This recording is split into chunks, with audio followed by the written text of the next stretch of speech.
What the hell?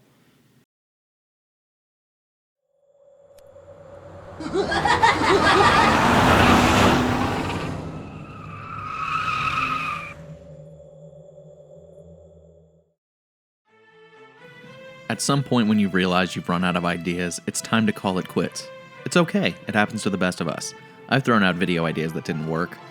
But 989 Studios decided, probably because of Sony putting pressure on them as an internal studio, to come back for one last ride. Of course, they probably didn't realize it was their last ride, but nevertheless, it was. So you can probably tell what I think of Twisted Metal 4 based off of those words alone, but in case it's still a bit jumbled, I want to be clear. Twisted Metal 4, in my opinion, is the worst game in the series. At its core lies a good concept, but in execution the game falls flat in every aspect.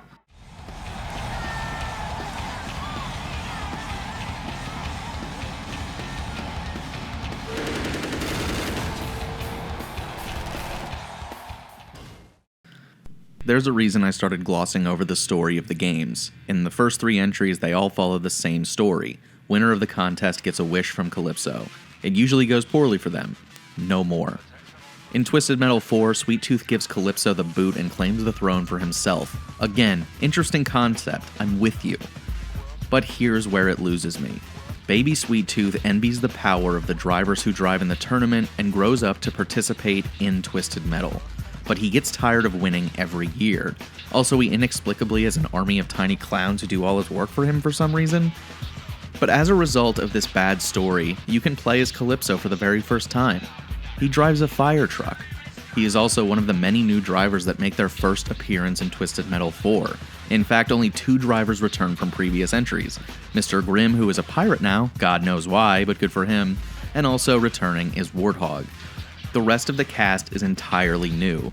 You have a pizza boy who drives a hatchback, and the Joneses, a family who you should be keeping up with, who drives the car from the first Vacation movie.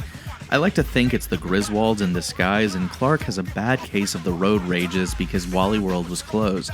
There's also a trash man in his trash van doing whatever trash can. Oh, and Rob Zombie playing himself. For the first time ever, you can also create your own vehicles using a bunch of pre-made bodies, car sizes, and special weapons. The most I can say about that is, okay. It's pretty limited, and there isn't a special ending cinematic for winning as it just shares the boss character end screens. You can, however, use some online guides to recreate some classic vehicles from the series that aren't in this game using walkthroughs online. So it's fine, it's just a bit bland.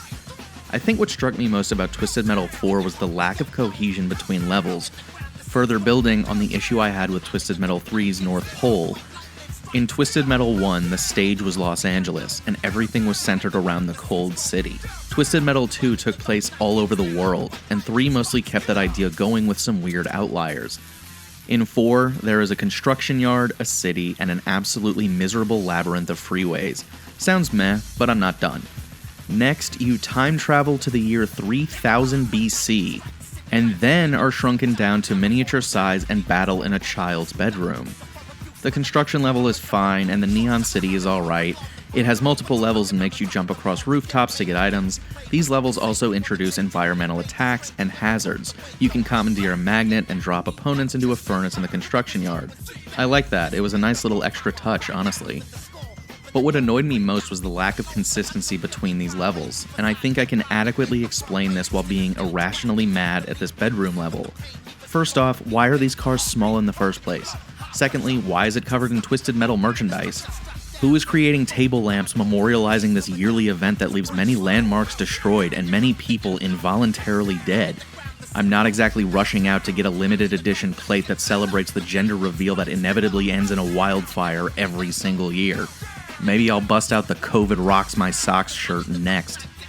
What frustrates me even more is how weak most of the weapons feel. Their range has been dialed back significantly, so long-range weapons like napalm just kinda dribble out.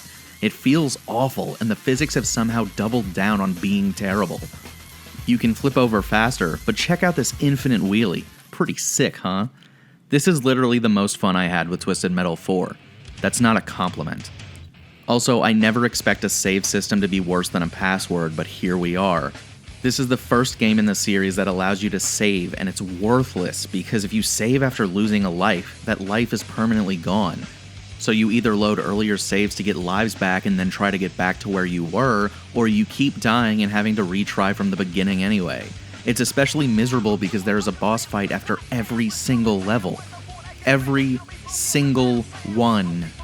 At that point, it's not surprising or exciting. They are a chore. Almost all of them are returning contestants from previous games. I can't tell if it's supposed to be a throwback or if they were simply out of ideas. You can enter codes to unlock these vehicles or unlock them through playing the game. However, every boss vehicle shares the same endgame cinematic, which makes me wonder, what's the point? Sure, there were fewer unlockables and hidden cars in the other entries, but at least they have unique stories attached to them. I think expectation killed me here. After reading think piece after think piece and review after review about how 3 was the worst and how 4 was a vast improvement, I think I've grown to hate this game top to bottom. It feels horrible. The tone lacks any understanding of the games that came before it, and playing and fighting boss fight after boss fight is overwhelming. This game came out 1 calendar year after 3 released, and it feels like it. The refined physics are one thing, but the rest of the game feels like everything on the cutting room floor was picked up, glued together, and rushed out to meet the deadline. It's bad. And if you have fond memories of playing this with your friends, I'm sorry. But from a single-player perspective, this game is not only the worst Twisted Metal, but one of the worst games I've played this calendar year. And that really hurts to say because it means now we're ending the inaugural Twisted Metal month on a low note. But sometimes that's just how it goes. Sometimes you have to fall into the pit of despair to hit rock bottom before you bounce back and see how far you can rebound. We finished our first chapter on the Twisted Metal series, covering the first 4 games, and I'm excited to say that next year will be more positive as we cover a spin-off title, the return of David Jaffe, and the newly formed Incognito Studio, the true sequel to Twisted Metal 2, and the first and last HD entry in the series. It's going to be a lot of fun, and I hope you look forward to it as much as I am. Thank you so much for making it this far into the video, and if you stuck with me through all of Twisted Metal Month, thank you. It means more than I could ever express. If you like the videos and want to see what I do next, consider subscribing to the channel. It would help me out a lot. Before I go, I want to thank my higher tier patrons, Andrew Lang, Okayla, 8-Bit Jesus, Just Jessica, and Andrew Elmore. Thanks again, and I'll see you in the next video.